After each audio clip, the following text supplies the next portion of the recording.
Mateus, no capítulo 25, do versículo 1 ao 13, diz assim a palavra do Senhor. A minha versão é um pouquinho diferente, mas acompanha comigo. Mas eu vou ler com calma, os irmãos acompanham comigo na sua versão.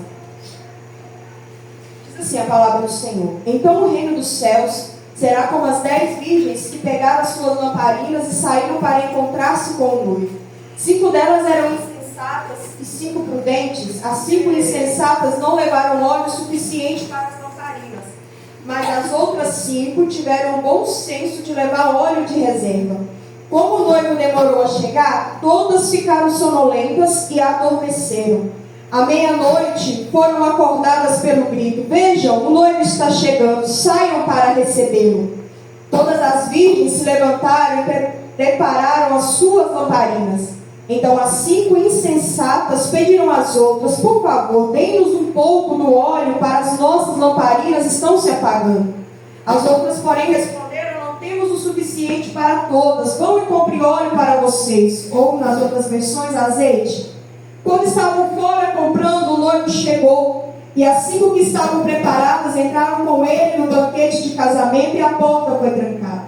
Mais tarde, quando as outras 5 voltaram, ficaram do lado de fora chamando: Senhor, Senhor, abra-nos a porta. Mas ele respondeu: a verdade é que não as conheço. Portanto, vigiem, pois não sabem o dia nem a hora da volta. Retorna o capítulo comigo, Mateus no capítulo 24, versículo 36 ao 44.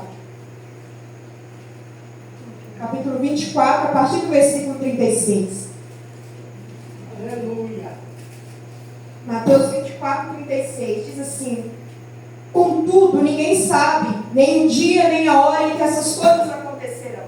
Nem mesmo os anjos no céu, nem o Filho, somente o Pai sabe. Quando o Filho do Homem voltar, será como nos tempos de Noé. Nos dias antes do dilúvio, o povo seguia sua rotina de banquetes, festas e casamentos, até o dia em que Noé entrou na arca. Não perceberam o que estava para acontecer, até que o dilúvio levou todos. Assim será a vinda do Filho do Homem. Você aceita nessa noite, glorificando o nome do Senhor? Glória a Jesus. Glória a Deus. Aleluia.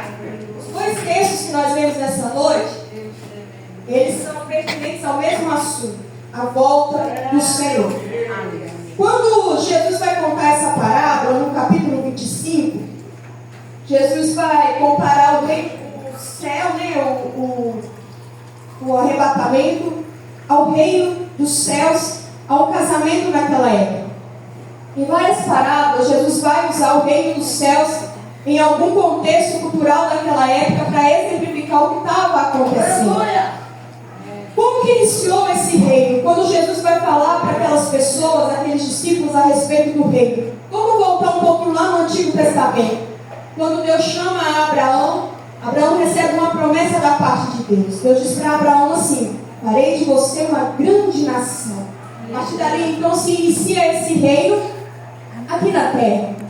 Passa um tempo, o povo de Deus, os israelitas, insatisfeitos, eles olham para os outros povos da terra e falam assim para o profeta Samuel: olha, a gente quer um rei como os outros povos também têm um rei. O povo não entendia o cuidado de Deus com eles, e aí eles começam a pedir para Samuel, o profeta Samuel, que orasse a Deus e então disse um rei, um homem, que reinasse sobre eles. O povo naquele momento ali, eles estavam querendo se igualar aos demais povos da terra. Eles estão falando assim para Samuel: olha, todos os outros povos sobre a terra, eles têm um rei. O povo então eles esquece quem estava reinando sobre eles era o próprio Deus, e então pede um rei. Deus então atende o pedido do povo e Samuel vai ungir a Saul como rei.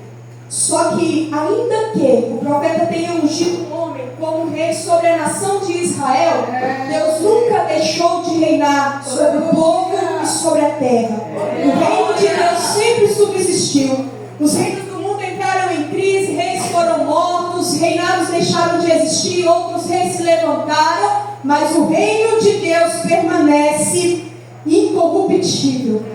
Não teve instituição de monarquia terrena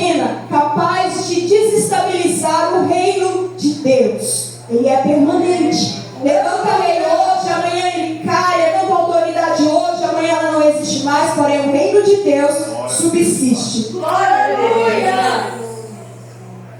Aí, Jesus, em vários contextos, vai usar alguma parábola para exemplificar a respeito do reino. Ele vai usar coisas do cotidiano para usar como parábola, como linguagem figurada, para fazer aquele povo entender o que ele estava querendo dizer. Em uma outra parábola, quando Jesus ele vai usar o reino do céu como exemplo, como figura, ele vai contar assim para os discípulos: olha, o reino dos céus é semelhante a um rei que foi preparar festa de casamento para o seu filho. E para aquelas bodas ali, o rei então convida todos os seus súditos do rei. E aí ele manda os mensageiros para fazer um convite para aquelas bodas do rei. Só que quando aqueles súditos, aquelas pessoas que pertenciam àquele reino, ouvem o convite, eles não aceitam. E aí Jesus continua contando a parábola e aí ele conta assim: aí aquele rei não desistiu, já estava tudo preparado, ele continua convidando e as pessoas não querem ir. Aí ele diz assim para os servos dele: olha, a mesa está pronta, o casamento está todo organizado, vai então, sai às ruas e comece a convidar todos quantos vocês encontrarem pelo caminho. O que Jesus estava contando para os discípulos naquela parábola? Jesus estava ali figurando o povo de Israel. A Bíblia diz que Jesus veio para os seus, mas os seus não receberam. Israel esperava um Jesus politicamente glorioso, alguém de alta fama, de uma boa visibilidade. Então chega Jesus ao contrário do que eles queriam, então Jesus é rejeitado. Aí, através da parábola, ele está ensinando aquelas pessoas, aqueles discípulos, um contexto figurado. Olha, o reino dos céus é semelhante a um rei que preparou as bodas de casamento do seu filho, mandou os conservos irem chamar os seus súditos, mas eles não quiseram. Então ele manda os servos irem procurar a quem estivesse no caminho, bons ou maus, e aí ele convida para aquela festa. E aí a Bíblia vai dizer que naquela história Jesus conta, e o salão encheu de convidados. Jesus estava dizendo para aquele povo assim: por mais que muitos rejeitaram o convite, outros aceitaram. O fato é que a sala naquela noite de banquete, a sala naquela noite das bodas do Cordeiro não ficou vazia. A sala ela lotou. Jesus continua falando através de parábolas, apresentando o reino de Deus, ensinando aqueles homens. E a Bíblia vai dizer que enquanto Jesus contava essas parábolas, as pessoas ouviam. E todos aqueles que ouviam e desejavam receber aquela palavra, eles então tinham entendimento e conseguiam entender o que Jesus estava falando. Em contrapartida, todos aqueles que ouviam, e ouviam com o coração endurecido, sem querer dar crédito àquela palavra, a Bíblia diz que eles então não conseguiam compreender. Esse é o mistério da palavra de Deus. O Espírito Santo dá entendimento a todos aqueles que abrem o coração e se dispõem a ouvir o que Jesus tem para dizer.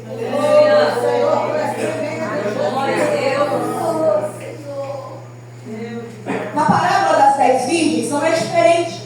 Jesus vai usar o reino dos céus para prefigurar essa história, para fazer com que eles entendessem a mensagem que Jesus estava passando para eles. Mas para você entender o contexto, vamos entender como era o costume judaico naquela época. O costume matrimonial judaico naquela época, para um casamento, passava por 3 fases. A primeira era o noivado. Como que era o noivado no contexto judaico nesse período em que Jesus está contando a parábola? A história diz que era um contrato firmado entre as famílias. O noivo ia até a família da noiva, pagava um dote e ali era tipo que firmado um contrato. Eles não estavam oficialmente casados, mas estavam noivos. Não moravam juntos, mas havia um compromisso. E aí a história conta que, de acordo com a tradição judaica nesse período, firmado aquele compromisso de noivado, a noiva ficava na casa dos seus pais, esperando o noivo ir, preparar um lugar para poder voltar e casar com ela. E a Bíblia diz que não era de comum marcar uma data. Ela tinha que ficar preparada, porque a qualquer momento ele resolvia todos os trâmites e aí voltava para buscar ela. Essa é a segunda fase, a preparação. Ele está na casa do pai dele agora, depois de ter firmado esse compromisso.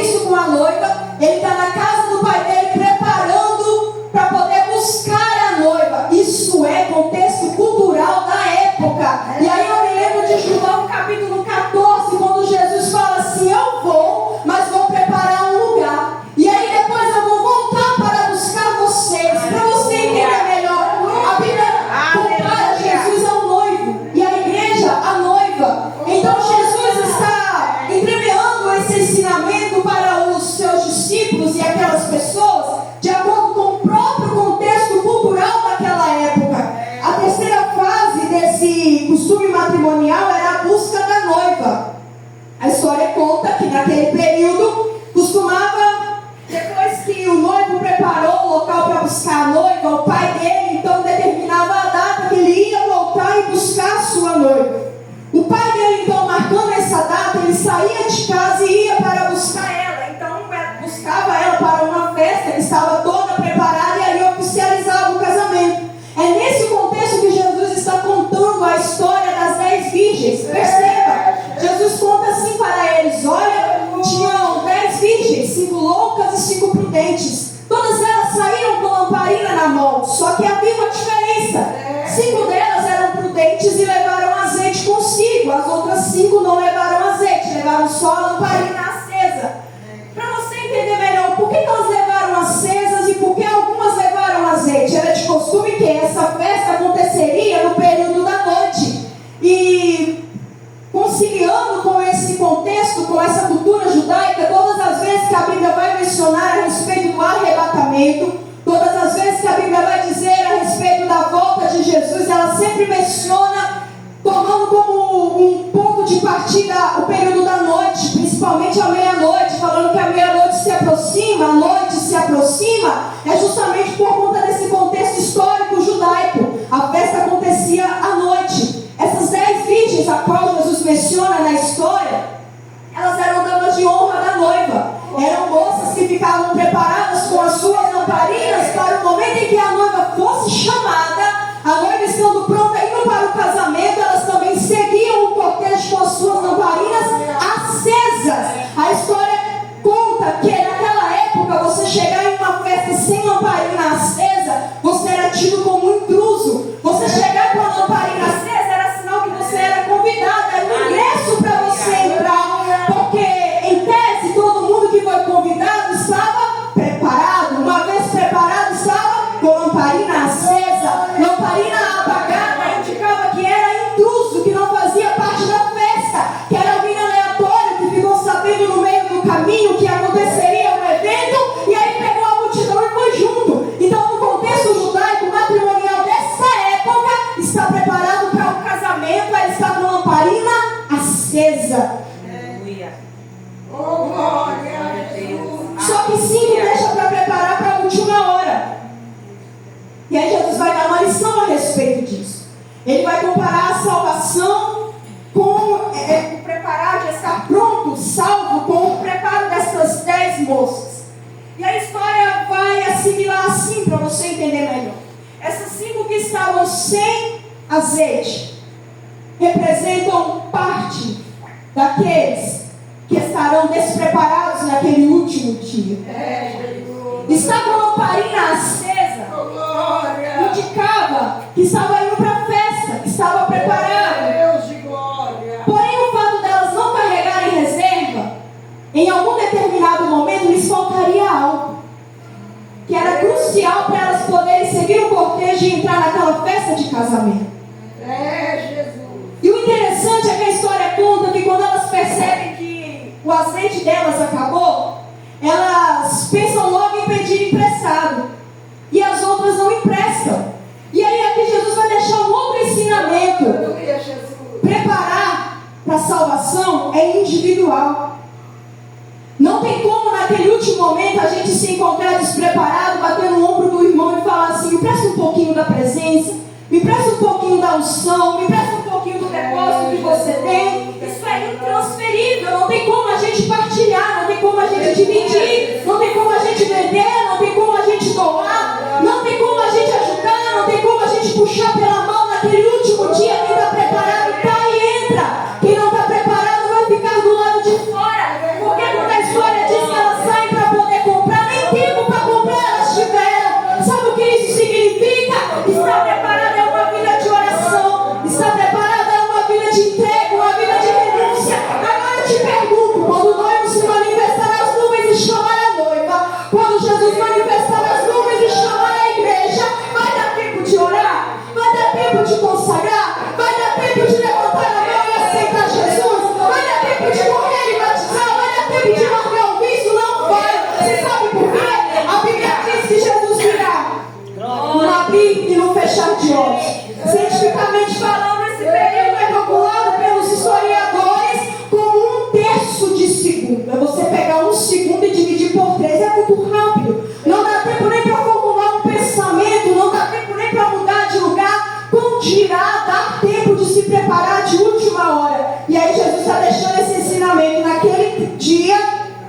não vai dar tempo de se preparar de último momento. Verdade, meu Deus. Ajuda-nos, Senhor. O azeite na Bíblia tinha algumas simbologias e significados. Biblicamente falando, ele representa a presença e a ação do Espírito Santo. Agora veja para algumas coisas, alguns exemplos do que ele era usado no tempo bíblico. Primeiro, para consagração e unção. Ele era usado para ungir pessoas que estavam sendo separadas para um propósito específico de Deus. A gente vai lembrar, por exemplo, de Davi, quando foi ungido para ser rei. O profeta Samuel então joga azeite na cabeça dele, e aquele ato ali significa que ele foi ungido para ser rei em Israel. Então o azeite ele era usado para consagração. Um outro uso do azeite, ainda no Novo Testamento, Tiago 5,14, a Bíblia vai dizer para levar o doente para os presbíteros orarem. Ainda fala assim, para orar com imposição de mãos e colocar azeite e orar pedindo cura. Então a Bíblia ensina a usar isso também para cura e restauração. Um outro uso e símbolo do azeite era a iluminação espiritual. Lá no Antigo Testamento, quando o Arão estava naquele tempo, que o templo estava sendo construído, Deus estava dando as instruções, ali já começou esse ensinamento e esse uso. O azeite era usado para manter os candelabros acesos. Eles eram usados, e aí a história diz que era azeite puro. Azeite puro, o melhor azeite da época. Ele era usado para manter os candelabros dentro do templo acesos. Ele era usado para iluminação espiritual. Um outro contexto, principalmente simbolizado nas 10 virgens, era preparação e vigilância, simbolizando prontidão espiritual. Jesus não está usando um exemplo aleatório. Jesus não está contando uma historinha qualquer. Jesus está ensinando para os discípulos com coisas que eram usadas desde lá do Antigo Testamento, coisas, símbolos e coisas culturais da época que ele vai aplicar a essa história para ensinar eles a respeito do arrebatamento, mas não eram coisas qualquer. Todos os pontos dessa história existe ali uma justificativa, um exemplo.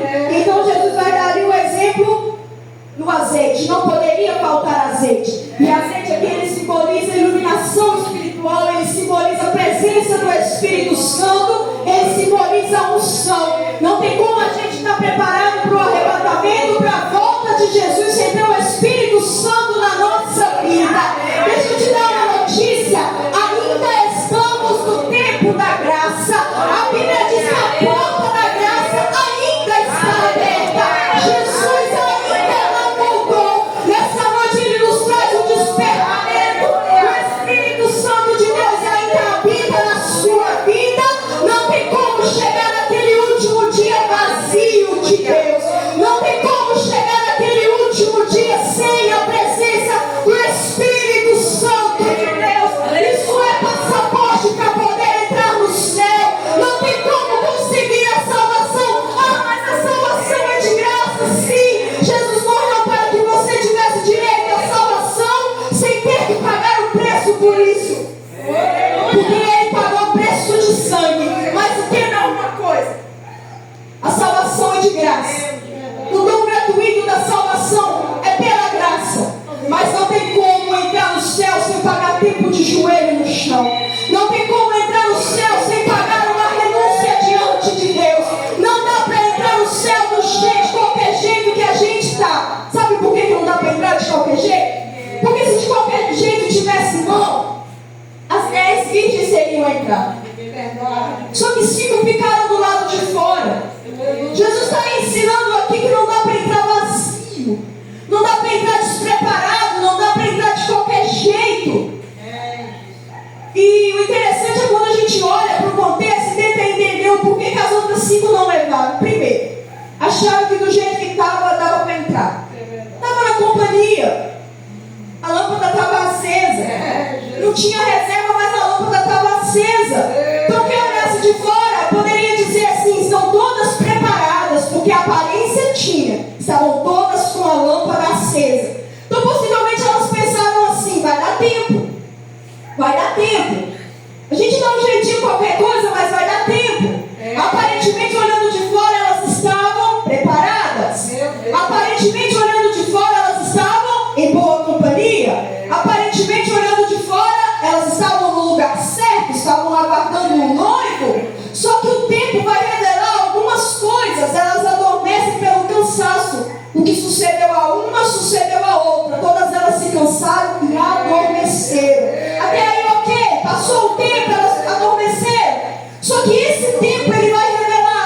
que de fora não estava dando para ver. Porque a aparência era que estavam preparadas. Só que o tempo vai passando e na hora que o noivo chega, aí é revelado algo. A aparência escondeu algo. A lâmpada acesa revelava prontidão, revelava que estavam preparadas. Só que na hora que o azeite que mantinha a lâmpada acesa acabou, ficou visível que elas não estavam preparadas. E de aparência ninguém entra no céu. Aí a história vai continuar e vai dizer assim, que Jesus ainda olha para elas quando elas batem na porta querendo entrar. O noivo olha ali simbolizando Jesus, porque os evangelhos vão representar Jesus como um noivo. E aí a Bíblia diz que então aquele noivo olha para elas e diz assim: eu não vos conheço. É o mesmo que Jesus olhar para alguém naquele dia, e às vezes alguém clamando ali desesperado e pedindo socorro, e Jesus olhar e falar assim: eu não vos conheço. Lembra quando Jesus vai dizer a respeito dos que bateriam a porta e Jesus diria: não vos conheço? Aí eles vão dizer assim para Jesus: ah, Senhor, em teu nome expulsamos demônios. Ah, Jesus, em teu nome nós pregamos. Ah, Jesus, nós fizemos isso. Jesus, nós fizemos aquilo. Se tivessem oportunidade, talvez, conjecturando, apresentariam carteirinha de membro, apresentariam presença, apresentariam várias coisas diante de Jesus. Mas aí Jesus está olhando e está falando: é só aparência. Quando ele vai contar a parábola dos construtores, Jesus vai dizer assim para os discípulos: olha, existem dois construtores. Um constrói na areia, o outro constrói na rocha. Quando alguém olha de fora, é casa do mesmo jeito. Só que quando vem uma tempestade, a casa que está na areia, ela cai. E a casa que está na rocha, ela fica firme e subsiste. Aí Jesus vai dizer assim para eles: sabe qual que é a diferença? A diferença é que quem construiu na rocha é aquele que ouve a palavra e executa. E quem construiu na areia é aquele que ouve a palavra e não executa, não faz, não obedece, não segue. Do lado de fora parece que é a mesma coisa, mas quando o vento sopra e a tempestade vem, aí que dá para ver a diferença. É porque dá trabalho se preparar para Jesus, dá trabalho a gente permanecer com a presença, dá trabalho a gente ser templo do Espírito Santo, dá trabalho. Quando Jesus vai exemplificar esses dois construtores, pensa comigo, o que era mais fácil? Não era mais fácil construir na areia ou construir na rocha? Na rocha dava trabalho. Na rocha tinha que escavar, tinha que quebrar aquela pedra, era duro, era difícil, dava cansaço. Talvez o corpo doía, as mãos calejavam até conseguir cavar ali uma base na rocha para poder então levantar aquela construção. Era difícil. Agora construir na areia não. Construir na areia é rapidinho, é fácil. A areia é fácil de mexer, então rapidinho você cava uma estrutura para poder construir a casa. E aí a gente olha para as velhas vídeos, o que era mais fácil? Só com uma lamparina ou levar uma lamparina na mão e uma botija de azeite na área? Era incômodo, era um peso a mais, uma coisa a mais para levar. É difícil mesmo a gente estar preparado. Ficar no mundo é fácil, a gente anda do jeito que quer, faz o que quer, é tranquilo. É como construir na areia, é como carregar só uma lamparina. É leve, é fácil, não traz incômodo. A gente pisa onde quer e o Espírito não acusa, porque o Espírito já nem habita mais.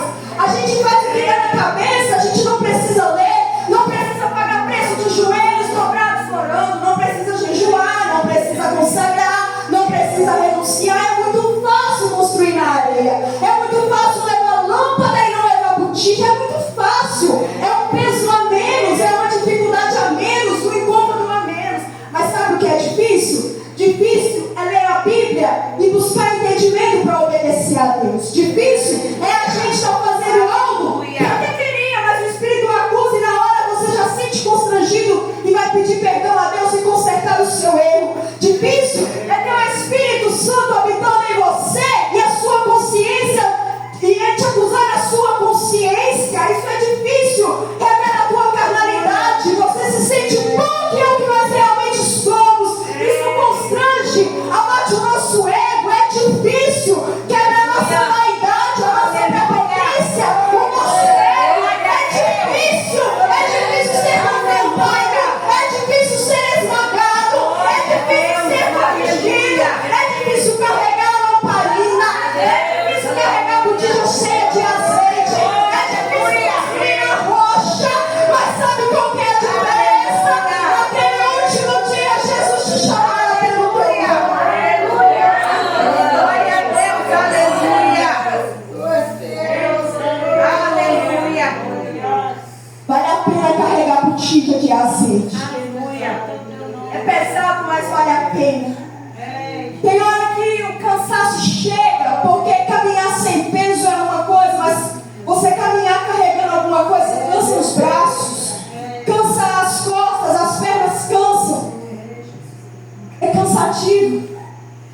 cansativo de construir na rocha, é pesado, é duro, mas o Senhor nessa noite, Ele te dá ânimo e força. Aleluia. É só mais um pouquinho. Glória a Deus. Jerusalém é logo ali, é só mais um pouquinho. Tá sem força, continua caminhando, que Ele te sustenta. Às vezes você está se arrastando, mas o Senhor diz: não solta a botija de azeite, permanece com a reserva. Está pesado, às vezes você está cansado, e quem sabe você olha e pensa se realmente vai acontecer, se vai valer a pena, mas o Senhor nessa noite Ele te anima e diz: continua caminhando, Jerusalém é logo ali, permanece com a tua botija cheia, permanece com reserva, porque meia-noite se aproxima.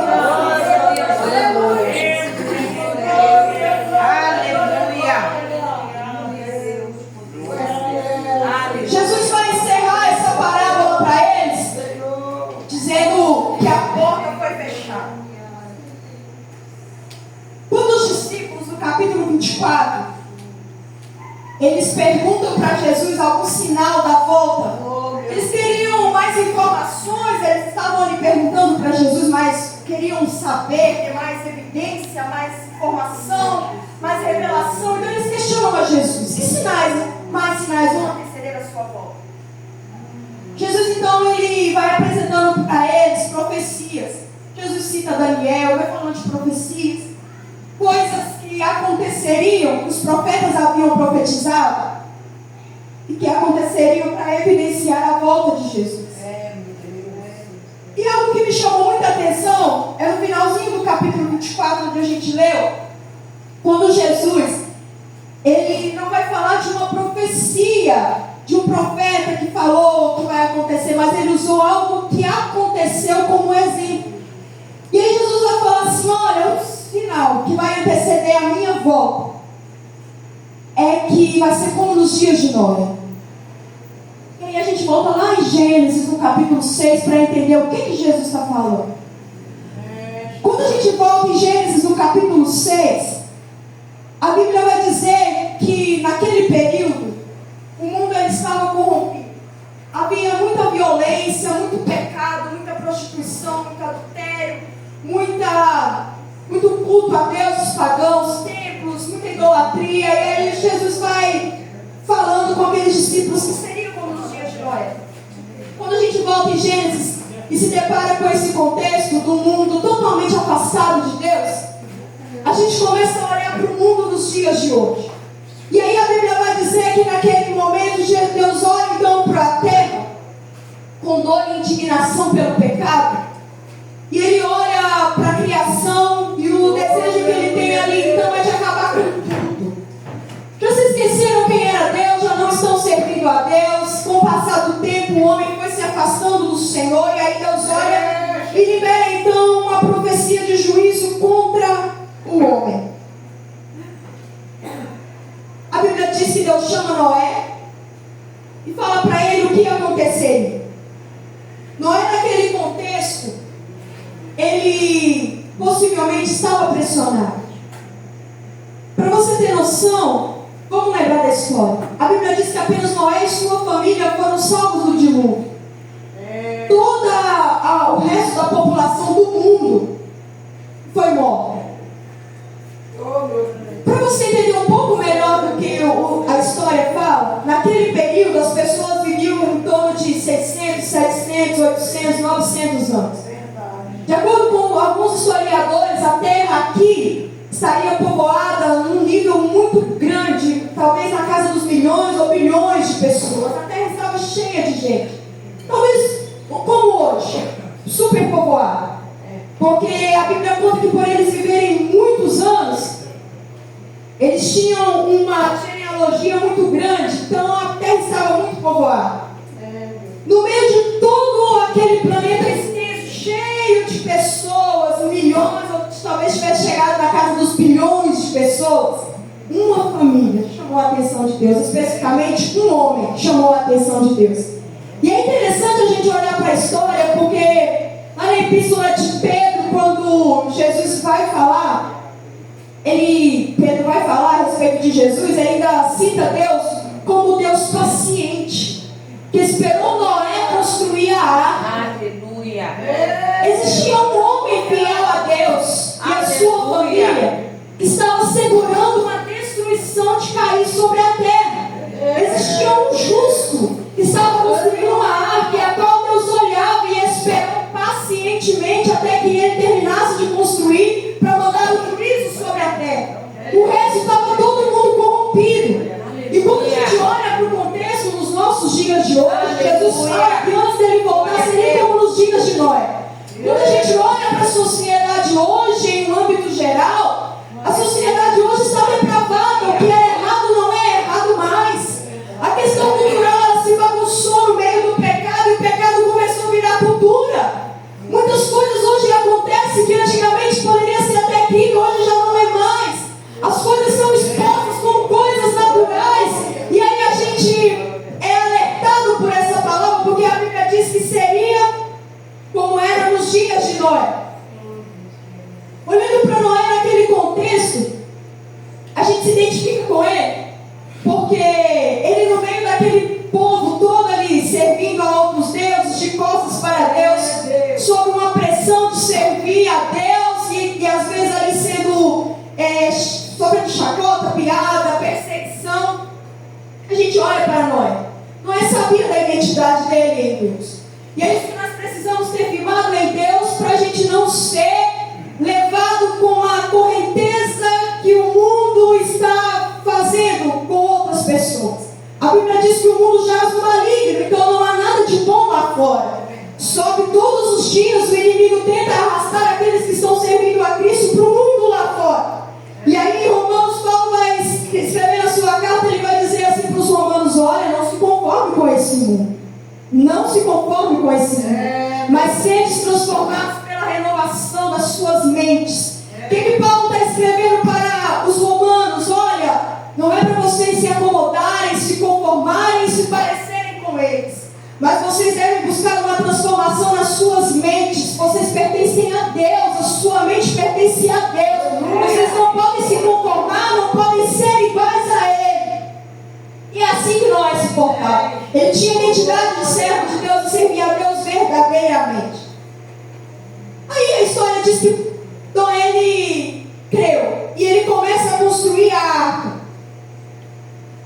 E ele começa a construir. E eu imagino que enquanto Noé está construindo a arca, essa era a pregação dele para todos que passavam e viam aquilo ali.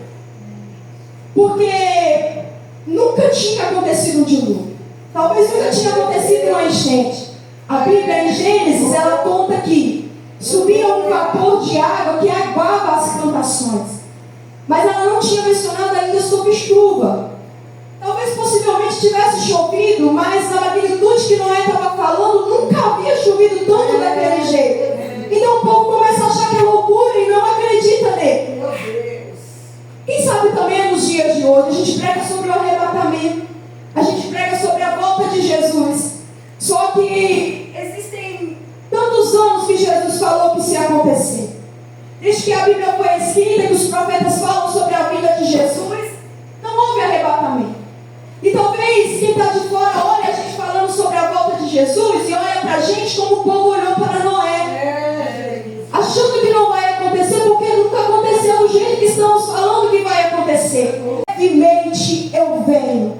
E para quem crê na Bíblia, a gente não precisa de mais outra declaração. Aqueles homens e aquelas mulheres passam perto de Noé e veem ele ali construindo a arca, com sua fé, crendo em Deus. E talvez eles passavam por Noé, falavam que ele era louco, falavam que era exagero, e Noé está construindo. Falavam que era desnecessário, e Noé está construindo. Sabe quando a gente está servindo a Deus e o mundo fala que é exagero? Não é exagero, é arca. A gente está se preparando. Sabe quando eles falam que é fanatismo? Não é fanatismo, é arca. Estamos nos preparando. Sabe quando eles dizem que não tem nada a ver? Tem sim, é arca. A gente está se preparando. Quando eles dizem que nós somos loucos, não é loucura, é arca. A gente está se preparando. Quando eles olham de fora e pensam que a gente foi enganado, não é engano, é arca. A gente está se preparando. Jesus disse que voltaria e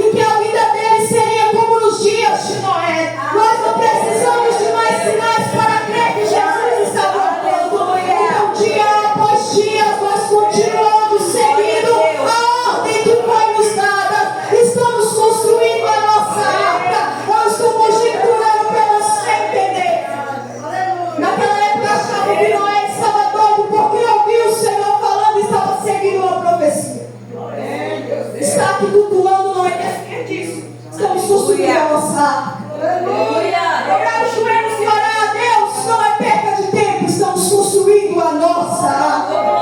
Cada renúncia que nós fazemos não é perda de tempo. Estamos construindo a nossa arca. Tudo aquilo que abrimos mão não é perda de tempo. Estamos construindo a nossa arca. Todo esforço investido, todo tempo investido, tudo aquilo que temos feito não é desperdício. Nós estamos construindo a nossa arca.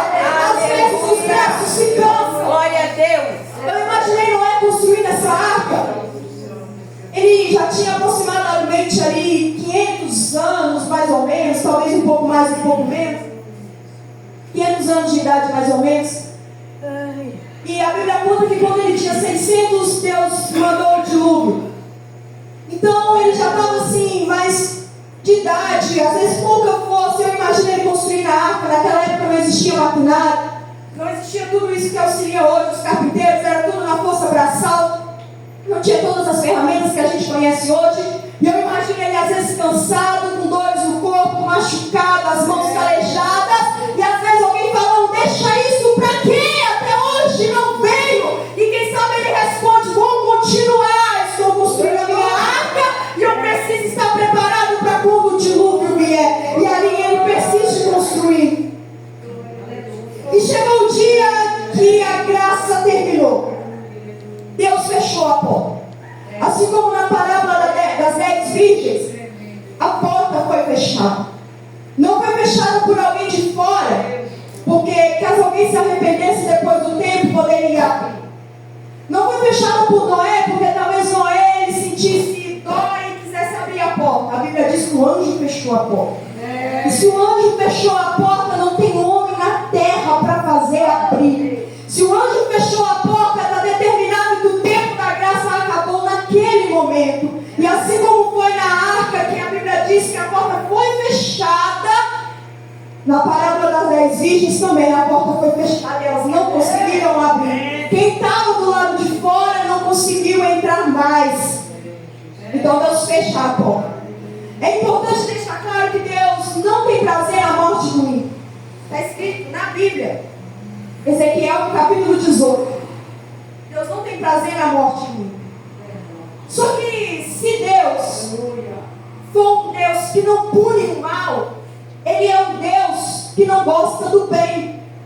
Então a Bíblia vai falar a respeito de Deus como um Deus misericordioso que dá tempo. A Bíblia não fala o tempo exato em que a arca demorou para ser construída, mas de acordo com a história ela pode ter demorado de 40 a 100 ou 120 anos. Mesmo que fosse menos que isso, ele está construindo a arca e o povo está vendo, o povo está sendo avisado.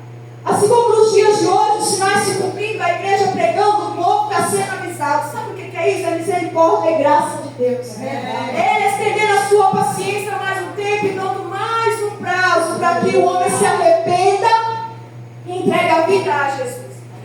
Deus não fechou a porta da arca porque ele era um Deus cruel. Deus fechou a porta da arca porque ele é fiel à sua palavra. Ele disse que o dilúvio viria, ele mandou se preparar. E aqueles que estavam prontos entraram para a arca e foram salvos.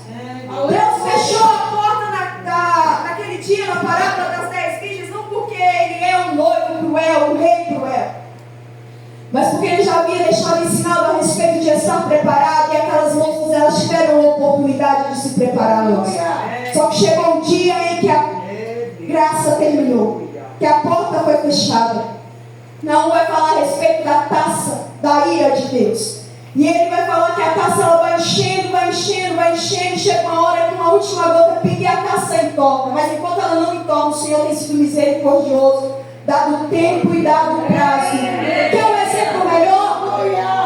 Hoje nós estamos aqui, o Evangelho está sendo pregado e Jesus está anunciando mais uma vez que Ele vai voltar. Porque Ele é um Deus misericordioso e hoje é uma noite de mais uma chance. Hoje é uma noite de mais um despertar, porque Ele é um Deus misericordioso.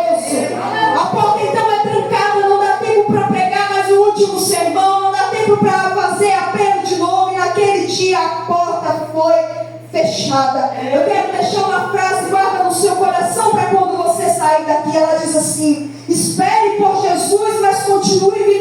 porém não viva como se Ele não fosse voltar. Você precisa estar preparado. Você e eu precisamos estar preparados. Precisamos continuar pregando a respeito de Jesus. Mas deixa eu te dizer uma coisa. Precisamos continuar pregando a respeito de Jesus. Mas bota isso no seu coração. Não é para parar de pregar. É para continuar anunciando a Jesus.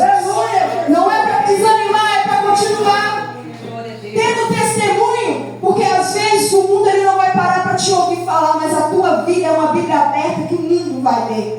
Então que o seu testemunho ele fale a respeito de Jesus. Mas ouça aqui. Ainda que você passe a vida pregando todos os dias da sua vida, construindo a sua arca como Noé fez, pregando, e talvez ninguém se arrependa, talvez ninguém concorde com a arca que você vai construir, talvez ninguém acredite como aquele povo fez com Noé. Mas deixa eu te dizer uma coisa. Ainda que ninguém se arrependa diante da sua pregação e acredite no arrebatamento, mesmo que você pregue todos os dias, fale a respeito de Jesus e insista, não pare de pregar, mas deixa eu te dizer uma coisa que você precisa gravar no seu coração. Ainda que ninguém se arrependa e se converta, os teus não podem ficar de fora dessa área. Aleluia! Essa noite feche seus olhos abaixo da sua cabeça.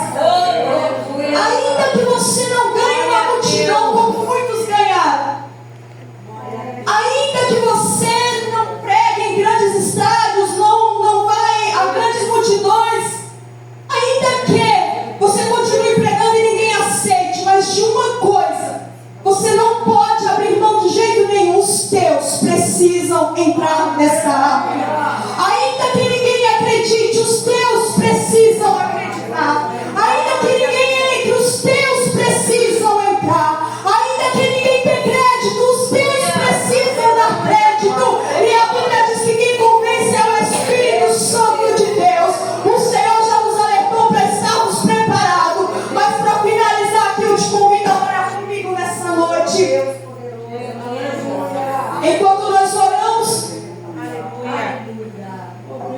vamos apresentar a vida dos nossos. Porque ainda que ninguém creia na nossa pregação, nessa noite clamaremos a Deus para que o Espírito Santo toque no coração dos nossos que ainda não servem a Cristo. Para que o Espírito Santo toque no coração daqueles que outrora serviram, mas hoje se afastaram. Para que o Espírito Santo toque no coração daqueles que até estão indo, mas não estão servindo verdadeiramente. Para que haja conserto, para que haja entrega, para que haja confissão, para que haja perdão, para que haja compromisso. Coloca a mão no teu coração e, como alguém que orasse por si mesmo nessa noite, apresente os teus. Pede para Jesus nessa hora que o Espírito Santo visite neste momento, de uma extremidade a outra dessa terra, aonde estiver alguém que pertence aos teus que ainda não servem a Cristo. Nessa noite o Senhor está dizendo: clama que Ele vai tocar no coração, clama que o Espírito Santo vai convencer, clama que nessa noite o Senhor está indo onde os teus pés neste momento não podem ir. Em pensamento, em oração, comece a apresentar. A Bíblia diz que Deus é Deus de perto e é Deus de longe. Eu não sei se está em outro país, em outra cidade, em outro estado, em outro município, ou talvez até em outra rua. Fato é que não existe distância para o Espírito Santo. Comece a apresentar nessa noite, como se Jesus fosse voltar agora e quem ia te dar o último instante para clamar. Quem sabe uma última oração, uma última pregação, um último clamor. O Senhor nessa noite Ele nos desperta para orar pelos nossos.